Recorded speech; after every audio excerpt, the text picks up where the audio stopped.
Penyerangan markas Tarakan oleh sekelompok anggota TNI pada Senin 24 Februari 2025 malam disebabkan kejadian adanya pengeroyokan. Dilansir dari Antara, pada Rabu 26 Februari 2025, Pangdam 6 Mulawarman Maijen Rudi Rahmat Nugraha menjelaskan sebelumnya penyerangan seorang anggota Yonif dikeroyok 5 personel Polres Tarakan.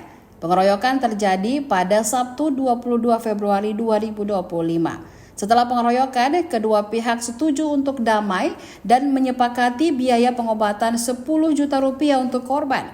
Namun janji tersebut tak kunjung direalisasikan. Senin malam, puluhan anggota TNI dari Yonif 614 mendatangi Mapolres Tarakan dengan maksud mencari 5 anggota polisi yang diduga terlibat dalam insiden pengeroyokan tersebut. Dalam aksi spontanitas tersebut terjadi pelemparan batu yang mengakibatkan kerusakan pada kaca dan pintu pos jaga serta beberapa kaca Mapolres Tarakan. Setelah kejadian, Pangdam dan Kapolda Kalimantan Utara Irjen Hari Sujiwanto bertemu bersama jajaran Forkomibda untuk menyelesaikan insiden tersebut.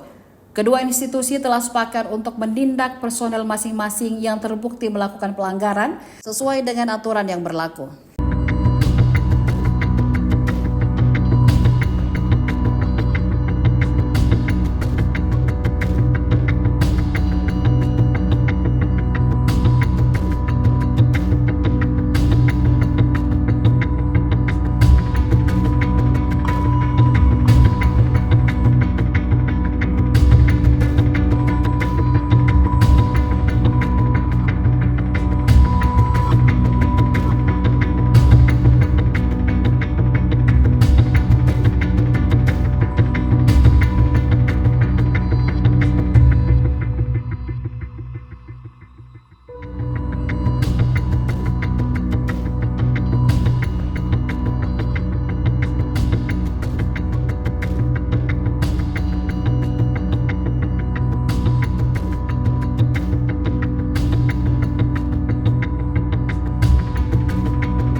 Download Tribun X sekarang, menghadirkan lokal menjadi Indonesia.